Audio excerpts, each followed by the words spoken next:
I'm Carol Hallock, and I paint in oils.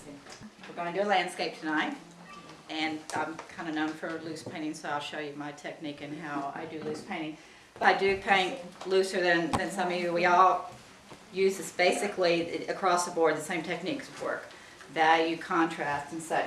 So I'm going to preach a little bit about that. Because that is so important, no matter how you paint, is they say value, you know, your lights and darks, your contrast is your most important thing. And I've got an example here. This is a little watercolor I did of, this is Subiaco, Arkansas. It's a Benedictine monastery. It's a very, very, yes, it's a little tight, it's a watercolor. And it's pretty, I liked it, but you can see it's got good contrast. That's why it's pretty, it's not just the colors. And so if you take away, basically three values. If you take away one of the values, this is how boring it is. You know, it's still decent, but it's kind of, it's a little blah. And I put it back in like it should be, so you can see the difference. That's how important values are. When you see a picture in the paper and you can't make out what it is, providing it's not abstract, and you don't know what it is, it's because they don't have good value contrast. And so that's just very, very, very important. It's hard to put those darks in there, but you need to put them, and that will give you that extra oomph in your paintings. So that's what I try to do. It's really hard for most artists. And then for my colors, a lot of people remark on my colors.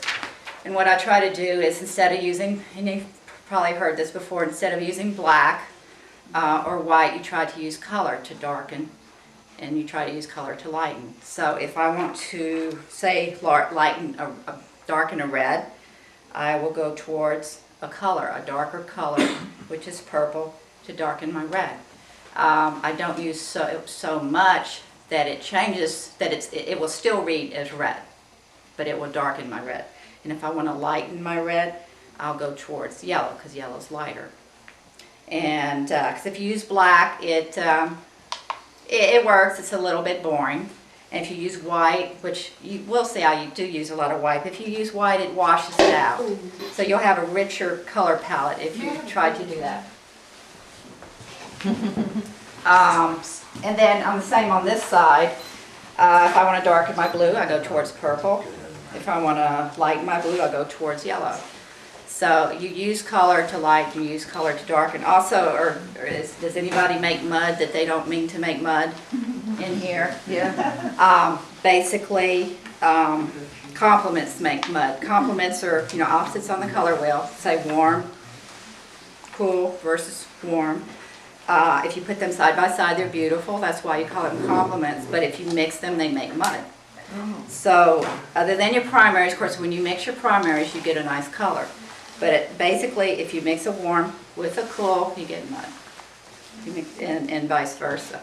So think about what you're doing. If you got that mud by mistake, think about, did you mix a warm with a cool?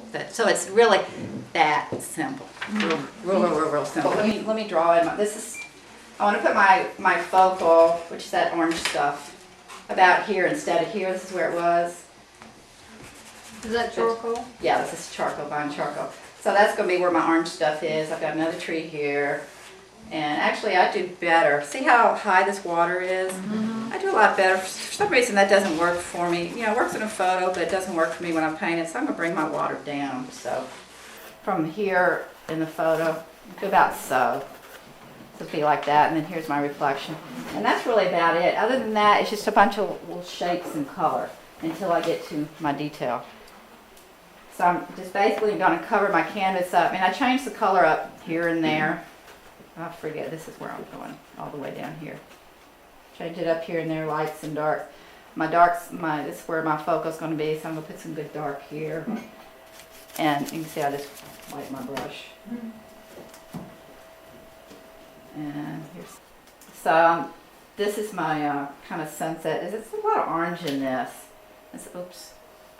We'll let that stay for now. There's a lot of experimenting. Just say, well, let me try this. It didn't work. You can take it off if you don't like it.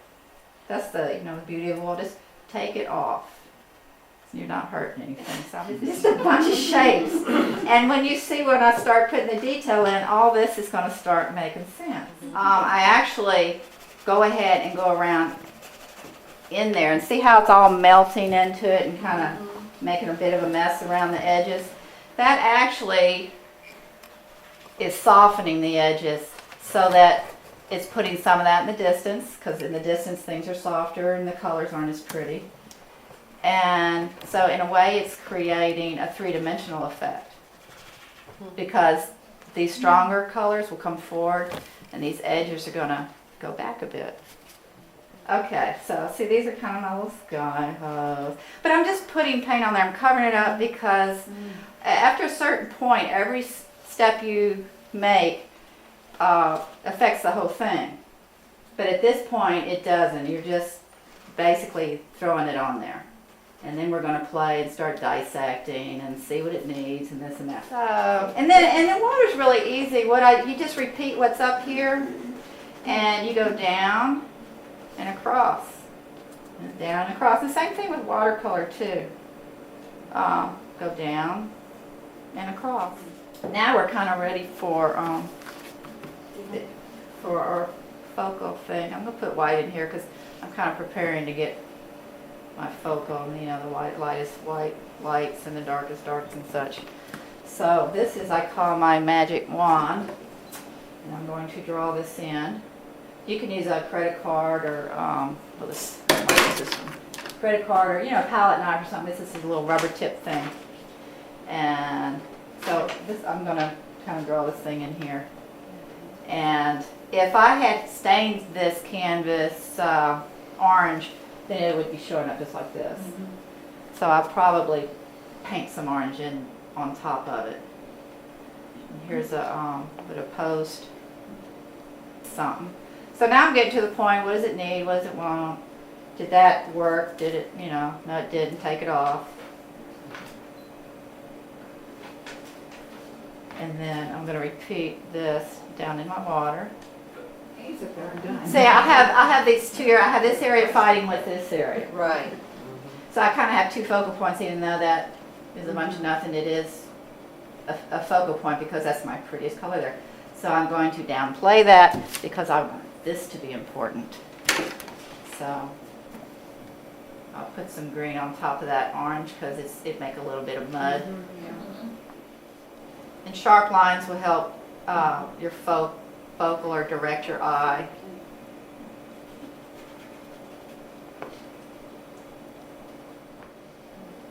Feely bobbers like that. A few little sky holes. Yes. Looks like fall and look home. Yep. Okay, so I've got all this pretty color over here, and it's split up.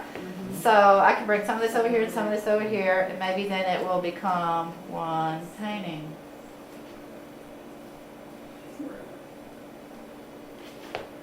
You call that balancing, right? Yeah. Balancing that. Yeah.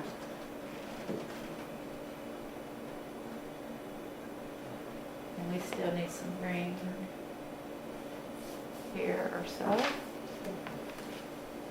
And maybe we'll have another little happy tree here. Oh yeah, that looks good. Yeah. Oh, yeah. Better. Okay. See, and see it, that itty bitty thing I did can make or break a picture. It's amazing. No, I don't think so. Again, just experimenting. Because, if it only takes a minute, then you got some time to spend on it to mess around. Pretend you know what you're doing. So, and you'll see it'll come and go and come and go.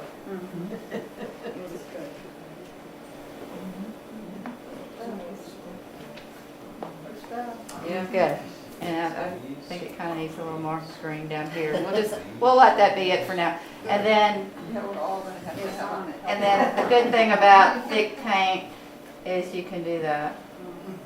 Just write your name in. Yeah. Yeah, because it's hard to use those little brushes. That's kind of it. We'll let that be it, and we'll see what happens. That's the third time you said that.